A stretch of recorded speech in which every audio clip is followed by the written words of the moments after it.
Hello, everyone, and welcome to Monday Morning. It's Stephen Whiteside here from theuptrend.com. In the pre-market this morning, things are fairly quiet out there. We don't have any major economic numbers coming out this morning.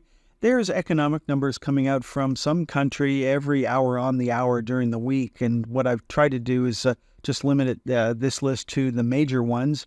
And so we've got FOMC minutes coming out on Wednesday.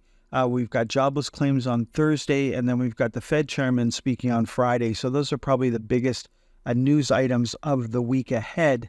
Now, the market made a complete recovery last week, and so we're back to where we started essentially. And we've got the VIX on a sell signal. We've got the VIX for the NASDAQ on a sell signal. And we've got the VIX for the Russell finally on a sell signal. And so that's supportive for higher stock prices. The Dow gapped higher last week. The S&P 500 gapped higher and traded back up to where all of this madness started. And here we are at resistance. If we can take out that resistance, then 562.50 is our next target. And that's where we peaked back in July. So there's not much further to go before we get back to retesting the high. And of course, if we can take out that high, you can see the next two targets to the upside. For the NASDAQ 100, we're back to, again, where it started, and we're also back to the bottom of an open gap, so that could potentially continue to act as resistance.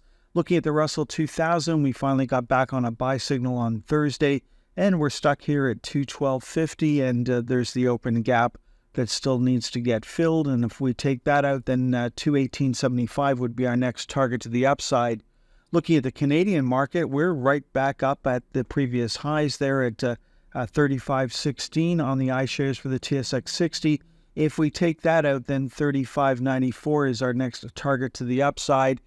Canadian banks, the equal weighted bank ETF is back up at the recent highs. The energy sector had a nice run last week. It has pulled back on Friday, and it may pull back again today with crude oil trading slightly lower in the pre-market on Monday morning. Now, while energy stocks pulled back on Friday, gold stocks continued to move higher for this move and are back up at previous resistance.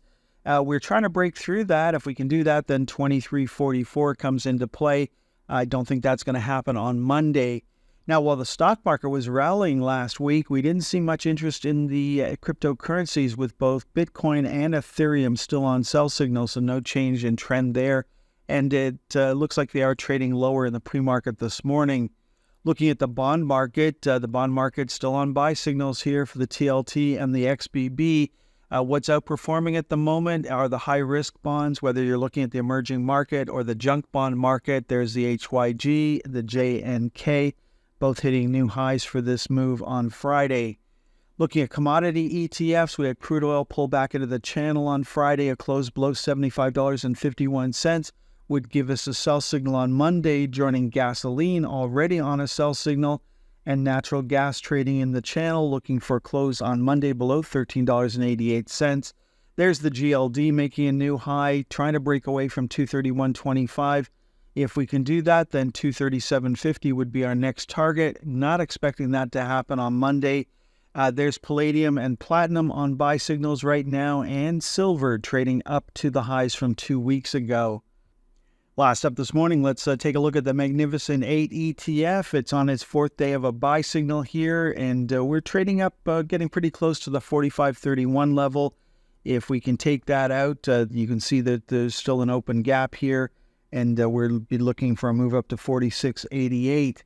Now, the two stocks that have performed the best out of this group have been Meta and Shopify, and in both cases, I waved off those buy signals, and I would do it again. There's Shopify moving up to $75 in the U.S., trying to fill that. It filled that open gap, it looks like. I would do it again, and the reason for that was at the time that those buy signals went off, the VIX was still on a buy signal.